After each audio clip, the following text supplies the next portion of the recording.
Pessoal da Igreja com a Paz do Senhor, amém? Vamos dar início à nossa aula de hoje, vamos orar para a gente começar. Senhor, meu Deus, meu Pai, nós te apresentamos as nossas vidas, Deus, e pedimos que o Senhor venha abençoar essa aula de hoje, que o Senhor venha nos dar sabedoria, entendimento da Tua Palavra, que nós possamos, Deus, crescer cada vez mais na Tua presença, que o Senhor venha nos encher com a Tua graça, com a Tua unção, com o Teu Espírito Santo, que o Senhor venha aumentar, Senhor, a nossa fé, e que o Senhor, Deus, venha tirar toda indisposição, todo desânimo, Deus, tudo aquilo que não vem de Ti, Senhor. E que nós possamos, Deus, ter sede da Tua Palavra, meu Pai. Que nós possamos cada vez mais buscar a Tua face, Senhor, e a Tua presença, meu Deus. É isso que nós te pedimos, Senhor, e te agradecemos em nome de Jesus. Amém? A lição de hoje, o título dela é Vivendo o Fervor Espiritual.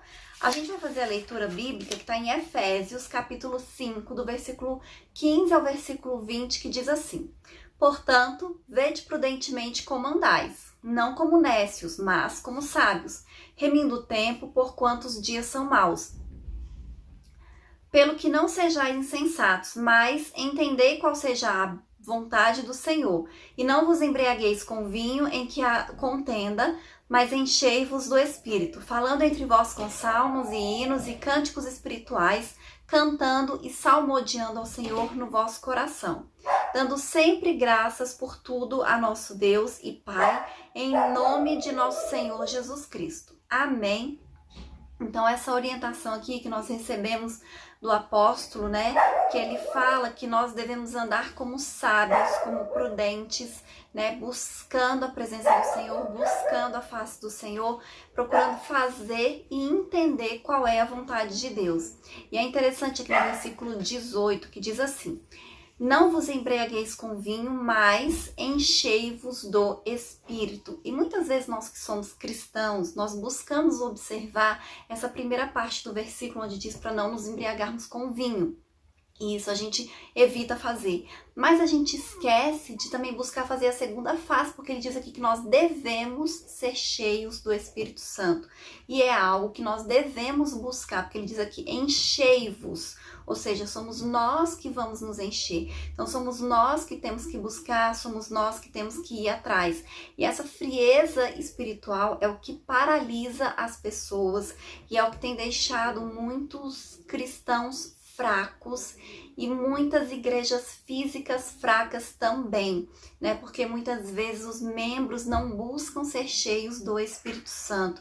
Então, essa ausência de observar essas disciplinas devocionais comuns à vida do cristão, como a oração, a leitura da palavra de Deus, o jejum, está deixando, né, a igreja fraca, está deixando os crentes fracos. E nós não podemos agir dessa maneira. Nós temos que buscar, né, nós temos que fazer a nossa parte, ter essa disciplina para isso. E essa frieza espiritual traz muitas consequências para a vida moral das pessoas. E existe assim uma lógica espiritual muito simples, né? Porque se há fervor espiritual, há desejo pelas coisas de Deus, pelas coisas espirituais. Mas se existe frieza espiritual, então vai existir desejo pelas coisas carnais e pelas coisas mundanas. Então nós temos que nos encher do Espírito, nós temos que ser espirituais. E a expressão foram todos cheios do Espírito Santo em Atos capítulo 2, versículo 4, como nós já estudamos em outras lições, está falando sobre o batismo com o Espírito Santo que aconteceu naquele dia. Quando a gente fala também de ser cheio do Espírito Santo, fala sobre essa plenitude, esse fervor do Espírito. E como nós já estudamos, né, a gente sabe a diferença que fez na vida dos discípulos eles serem cheios do Espírito Santo, eles serem batizados com o Espírito Santo de Deus. E aí a gente vai falar sobre a importância da devoção pela palavra e pela oração. Então, o apego à palavra de Deus e o hábito de orar são indispensáveis à vida cristã. Por mais que a pessoa diga que ela é cristã, porque ela acredita em Jesus Cristo, mas se ela não tiver uma vida de oração e leitura à palavra de Deus, ela não vai ter hábitos de cristãos, ela não vai viver conforme a palavra do Senhor, conforme a vontade de Deus. Então ela vai falar que é, mas ela não vai viver como se fosse um cristão. E essas pessoas, elas acabam dando um mau testemunho, né? Porque elas dizem que são uma coisa, mas elas vivem completamente diferente. Elas vivem outra coisa completamente diferente. E aí sobre a devoção. A nossa ideia de devoção, ela está muito relacionada ao apreço pela oração, à prática pela oração e ao amor com a palavra de Deus.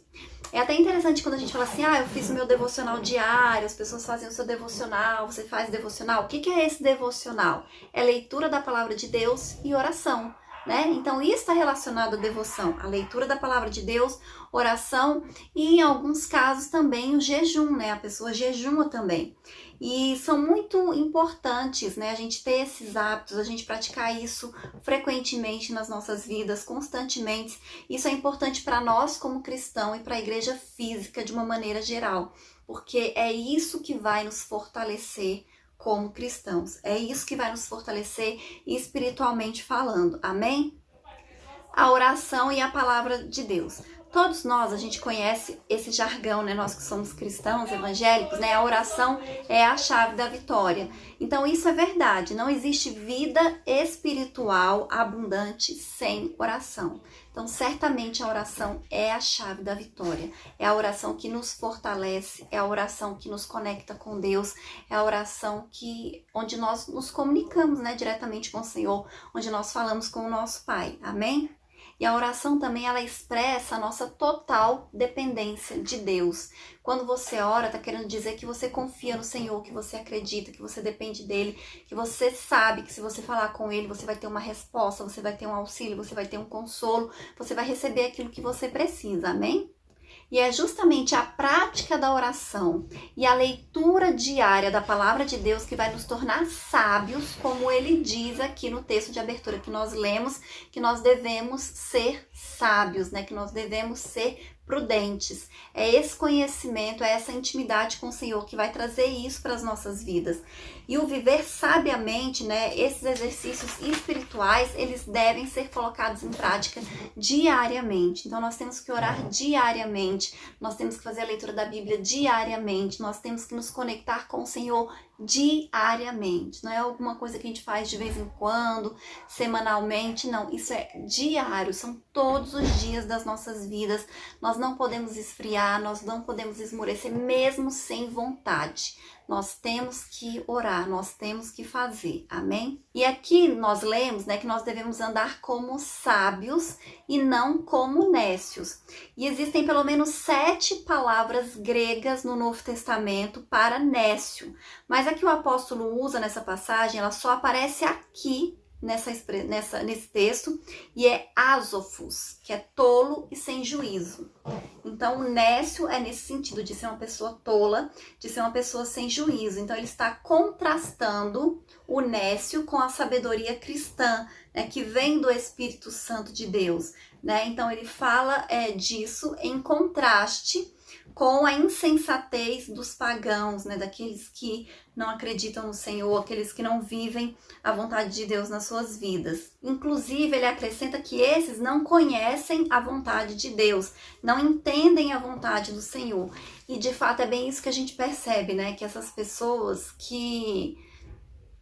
pagãs, né, que não acreditam no Senhor, eles não entendem a vontade de Deus, eles literalmente não entendem. E nós, como cristãos, nós devemos priorizar a vontade de Deus nas nossas vidas, né? Nós temos que focar, né, as nossas atitudes, as nossas decisões, tudo tem que ser focado na vontade do Senhor. É isso que tem que ser a nossa prioridade. Não a nossa vontade, não os nossos desejos, mas a vontade de Deus. Então, o nosso modo de viver, ele tem que ser diferente, porque nós não vamos viver segundo a carne, nós vamos viver segundo a vontade do Senhor. E isso faz diferença nas nossas vidas e faz diferença também na nossa cidade, na nossa igreja, no nosso país.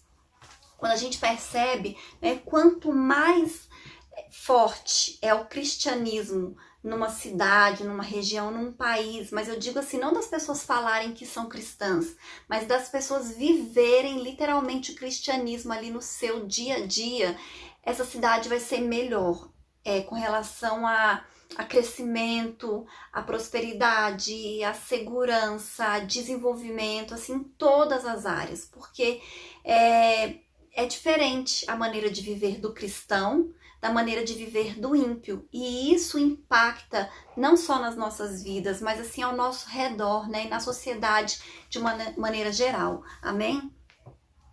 E aí aqui fala também sobre remindo o tempo, que nós lemos, né, no texto de abertura. O verbo remir, ele significa comprar de novo, resgatar, aproveitar o melhor possível. Então nós temos que aproveitar o tempo o melhor possível, né? E a palavra tempo, ela é bem conhecida entre nós, kairos, né? O tempo no sentido de ocasião, oportunidade.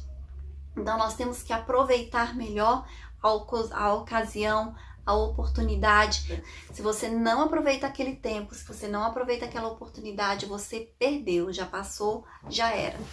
Então essas duas coisas, viver sabiamente e remindo o tempo, elas são características e qualidades, né, e especialidade daqueles cristãos que são cheios do Espírito Santo de Deus. Por quê? Porque é o Espírito Santo de Deus que vai nos capacitar a viver dessa forma, a viver dessa maneira, né? E mesmo em situações difíceis, em circunstâncias difíceis, como a que nós estamos vivendo, né, no último ano. Não tem sido fácil, né? Realmente é algo novo que nós nunca esperávamos viver. De certa forma, nós já estamos nos adaptando, nos acostumando, mas mesmo assim é difícil. E é o Espírito Santo de Deus que nos capacita, é o Espírito Santo de Deus que nos encoraja, é o Espírito Santo de Deus que nos ajuda a passar por toda e qualquer situação sabiamente e aproveitando as oportunidades e aproveitando melhor o tempo. Amém? A importância de manter-se cheio do Espírito Santo. Então, a obra do Espírito Santo na vida do crente, na vida do cristão, ela é dinâmica, é movimento, é algo que não acaba, é algo que continua. Então, a expressão cheio do Espírito Santo significa o quê? Reacender a chama do Espírito. Significa você viver a plenitude do Espírito Santo. E nós não podemos confundir esse ser cheio do Espírito Santo com Atos, quando eles foram cheios do Espírito Santo de Deus. E aí aqui ele fala assim, ó, não vos embriagueis com vinho, que foi o versículo que nós lemos. E essa frase, ela é como a Septuaginta traduz, ela diz assim, não olhes para o vinho. A passagem em Provérbios explica as consequências destrutivas da bebedeira e compara isso com uma picada de cobra, é algo que nos envenena, que nos faz mal. A palavra usada para contenda significa também devassidão e dissolução. E esses termos, né, são incompatíveis com a vida cristã. Se você é cristão, você não pode viver na devassidão nem da dissolução. Mas é muito comum entre os pagãos. Então o Senhor nos orienta, a nós que somos cristãos, a não nos embriagar com vinho. Na verdade, nós não devemos utilizar nada que venha tirar a nossa consciência. E aí o que ele fala? Mas enchei-vos do Espírito. Então, nós que somos cristãos, nós não devemos nos embriagar, mas nós devemos buscar ser cheios do Espírito. Ser cheios do Espírito. Então, isso indica renovação, é o novo enchimento do Espírito Santo. E a ação do Espírito Santo, como eu já disse, ela não é estática, né? Então, nele nós somos renovados diariamente e essa experiência acontece com frequência nas nossas vidas, né? Desde o dia de Pentecostes. Como nós até já estudamos, né, em outras lições, nós, a partir do momento que aceitamos a Cristo como nosso único e suficiente Salvador, nós recebemos o Espírito Santo de Deus nas nossas vidas. Inclusive é o Espírito Santo que nos mantém firmes, né, que nos capacita, que nos ajuda nas fraquezas, nas dificuldades, em tudo. Mas foi no dia de Pentecostes que eles foram cheios, que eles foram batizados. Então, uma coisa é você ter o Espírito Santo, os discípulos já tinham o Espírito Santo de Deus, mas somente no dia de Pentecostes eles foram batizados. Então, todos os cristãos, todos aqueles que aceitam a Cristo, têm o Espírito Santo de Deus? Sim, mas nem todos são batizados. E é justamente isso que nós estamos falando desde o início da revista, né? Que nós temos que buscar esse batismo com o Espírito Santo de Deus, quem não é batizado, e também aqueles que já são batizados, nós temos que buscar essa renovação, né? Para o Senhor reacender a nossa chama, para o Senhor nos encher, para o Senhor nos dar dons espirituais, né? A gente não pode confundir com o batismo no Espírito Santo, esse ser cheio no Espírito Santo. Como eu disse, no dia de Pentecostes, eles foram cheios do Espírito Santo de Deus. Eles foram batizados, eles receberam a plenitude do Espírito Santo, eles foram encorajados, eles foram capacitados para fazer a obra de Deus de uma maneira sobrenatural. E então isso diz respeito ao Espírito Santo de Deus. Mas aqui em Efésios, quando ele fala que nós devemos ser cheios do Espírito, ele não está se referindo a ser batizado. Então, quando ele fala ser cheio no Efésios 5, né, que nós lemos no texto de abertura, ele está falando sobre essa dinâmica do Espírito Santo na vida do crente, né, que diariamente nós devemos andar com o Espírito Santo, que diariamente nós devemos ser guiados pelo Espírito Santo, que diariamente nós devemos agir inspirados, direcionados pelo Espírito Santo de Deus. Porque, por exemplo, como eu já falei, Pedro, Paulo, eles já tinham sido batizados. Mas, por exemplo, lá em Atos 4:8, ele diz assim, observe a frase. Então, Pedro, cheio do Espírito Santo, lhes disse. Pedro foi batizado no dia de Pentecostes.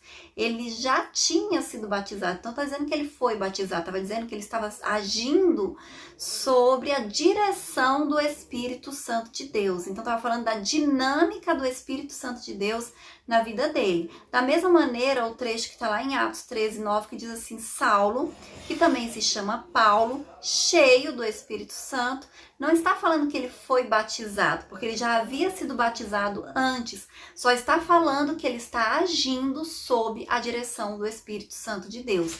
Então, esse ser cheio do Espírito Santo, aqui em Efésios 5, está relacionado a nós sermos guiados pelo Espírito Santo de Deus, a nós agirmos sob a direção do Espírito Santo de Deus. Então, quando você ora por uma pessoa e essa pessoa é curada, você está agindo cheio do Espírito Santo de Deus.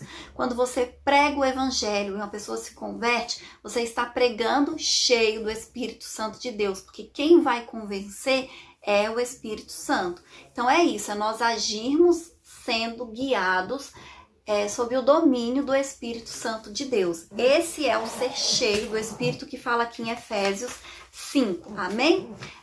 Vigilantes contra a frieza espiritual. Então, isso é algo que nós temos que ter muito cuidado. Um dos requisitos para compor o grupo de diáconos lá na igreja de Atos era ser cheio do Espírito. Então, eles tinham que escolher 7 homens que fossem cheios do Espírito, ou seja, que fossem guiados pelo Espírito Santo. Amém? E o apóstolo, ele apresenta pelo menos 3 características, que é o testemunho transbordante, a vida de gratidão e a submissão. O testemunho transbordante. Quando ele lê lá no versículo 19, ele fala assim, falando entre vós com salmos, hinos e cânticos espirituais, cantando e salmodiando ao Senhor no vosso coração. Um sinal evidente desse transbordado Espírito Santo de Deus é justamente isso, os cânticos, os salmos. E o que é isso? Os cânticos são expressões de alegria e de louvor a Deus, né, que também funcionam para instruir a igreja. Os cristãos, eles expressam por meio de hinos os seus anseios, as suas esperanças, aquilo que eles acreditam, né? Nós expressamos através de hinos e naquela época não era diferente, né? Os salmos são o saltério, né? O livro de salmos. E até hoje, muitos judeus, na igreja deles, cantam os salmos. E nós cristãos também temos músicas que são baseadas em salmos. É basicamente a letra dos salmos de maneira cantada. Então, assim, são adaptados e se tornam canções, se tornam hinos, né? E existem também os hinos que são uma referência às primeiras composições cristãs, que se perderam muitas ao longo do tempo, mas que algumas estrofes ainda estão no Novo Testamento, como é o exemplo de Filipenses, capítulo 2, versículo 11 ao versículo 5 ao versículo 11. E os cânticos espirituais, que hoje em dia não é tão comum, mas que ainda existe, algumas pessoas fazem, são aqueles cantos espontâneos, que as pessoas vão cantando, sendo guiadas pelo Espírito Santo de Deus, oração, né? Ela vai cantando ali hinos inéditos, né? Coisas que ainda não existem, e eles vão adorando ao Senhor com esses cânticos inéditos, são os cânticos espirituais. E aí também fala sobre dar graça em tudo. E isso é algo assim que nós precisamos praticar mais, com certeza. Porque essa é a vontade de Deus e deve ser a marca do cristão. Nós temos que ser cheios do Espírito Santo, né? E por causa disso nós temos que levar uma vida leve, uma vida alegre, uma vida grata ao Senhor por tudo que Ele faz nas nossas vidas. Em Efésios 5:20 ele diz, dando sempre graças por tudo a nosso Deus e Pai, em nome de nosso Senhor Jesus Cristo. É uma coisa assim, quando a gente entende que a nossa vida está nas mãos do Senhor, que Deus está no controle de tudo, a gente não vai reclamar, nós vamos agradecer. Então, se você pega um congestionamento, por exemplo, ao invés de você reclamar, você agradece, porque de repente aquele congestionamento tá te dando um livramento de acidente, um livramento, sei lá, de algum assalto, de alguma coisa. Então, assim, nós temos que dar graças a Deus em tudo, quando nós acreditamos que Deus está no controle das nossas vidas, porque você sabe que é a vontade de Deus que está sendo feita e não a vontade do diabo e não a vontade de Satanás. Então, nós temos que agradecer mais e reclamar de jeito nenhum. Mesmo que a gente tenha vontade de reclamar, a gente tem que reclamar para Deus, a gente tem que falar para o Senhor, Senhor, aconteceu isso assim, não gostei, tá. Ao invés de reclamar para as pessoas, nós cristãos, nós temos que ser diferentes, nós temos que dar um bom testemunho, mas muitas vezes nós somos os que mais reclamamos. A gente reclama o tempo inteiro. Tem gente que é cristão da igreja, né? E você pergunta, como é que você tá? E a pessoa, irmã, tem que falar que tá bem, né? Então tô bem, só pela graça, só pela misericórdia. Então a pessoa tá sempre se lamentando, a pessoa tá sempre reclamando. E não é essa a vontade de Deus para as nossas vidas. Nós temos que agradecer em tudo, dar graças, porque essa é a vontade de Deus. E nós, como cristãos, nós temos que ser mais obedientes, né? Nós temos que ser mais praticantes da palavra do Senhor. Muita coisa assim ruim acontece, inclusive no mundo. Claro que é por causa do diabo, mas é porque nós cristãos não estamos praticando a palavra do Senhor, sabe? Nós estamos duvidando, nós não estamos tendo fé, nós não estamos orando, nós não estamos buscando a presença do Senhor, nós não estamos obedecendo a vontade de Deus, sabe? É uma coisa que eu acho tão esquisita, às vezes você vê cristão, pessoa que se diz cristão da igreja, defendendo aborto. Então nós temos que ter muito cuidado e observar quem é que está nos influenciando, né? Se é a Bíblia ou se é o mundo. Se é a igreja ou se são as pessoas. Nós temos que ser cristãos, nós temos que ser a igreja, nós temos que viver e pregar a palavra do Senhor, amém? E também sujeição, isso é algo fundamental, primordial, mas que é outra coisa difícil também. Porque o que é a sujeição? É o quebrantamento, a humildade, isso expressa bem isso. E está relacionado à plenitude do Espírito, porque nós como cristãos, a gente tem que aprender a se submeter à vontade de Deus. A gente só faz a vontade de Deus porque a gente se submete a Ele. Mas existem pessoas que têm dificuldade de se submeter, existem pessoas que têm dificuldade de obedecer. E isso se reflete na vida cristã, sim, com certeza. E aí eu vou ler a conclusão que diz assim: o significado de enchei-vos do Espírito é ter a vida cristã na plenitude do Espírito Santo. Isso envolve todos os aspectos da nossa vida, desde os cultos até o lar, desde o lar até o trabalho e a sociedade. Por meio desses testemunhos, é possível observar quem é cheio do Espírito. Amém? Então é no dia a dia, é na prática do dia a dia que nós vamos ver quem é cheio do Espírito Santo. cheio do Espírito Santo é aquele que se submete à vontade de Deus, é aquele que obedece à vontade de Deus, é aquele que faz aquilo que a Bíblia diz que nós devemos fazer. Muitas vezes a pessoa sabe o que a Bíblia faz, mas a pessoa faz aquilo que ela quer fazer, aquilo que ela tem vontade de fazer. E isso não é ser cheio do Espírito Santo. Quando você faz a sua vontade, você está cheio de si mesmo. E o Senhor quer que nós sejamos cheios do Espírito Santo de Deus. Nós temos que nos submeter, nós temos que obedecer. É isso que vai agradar ao Senhor. Amém? Então vamos orar agora, pedindo que Deus venha nos encher, que Deus venha nos batizar, que Deus venha transformar as nossas vidas, amém? Senhor, meu Deus, meu Pai, nós queremos, Pai, te apresentar as nossas vidas e pedir, meu Deus, que o Senhor repreenda em nome de Jesus toda a atuação do mal, Senhor, na nossa mente, na nossa vida, toda a resistência do diabo, meu Pai, tudo aquilo que não vem de Ti, que o Senhor venha repreender e lançar por terra em nome de Jesus, meu Pai, que o Senhor venha nos encher, meu Deus, com o Espírito Santo, meu Pai, repreendendo, Deus, todo o medo, toda insegurança, toda incerteza, meu Pai, toda desobediência, todo espírito de rebeldia, meu Deus, que o Senhor vai repreendendo e lançando por terra em nome de Jesus, meu Pai, e que o Senhor venha nos batizar, que o Senhor venha nos renovar, que o Senhor venha nos dar dons espirituais e nos capacitar, meu Deus, para fazer a sua obra, para fazer a sua vontade e para dar testemunho do Senhor onde quer que a gente vá, que nós possamos ganhar almas para o Senhor, meu Pai, para o teu reino, Deus, fazer a sua vontade com intrepidez, meu Deus, e com ousadia. É isso que nós te pedimos, Senhor, e te agradecemos em nome de Jesus. Amém? Essa é a lição de hoje e até a próxima aula, se Deus quiser, em nome de Jesus.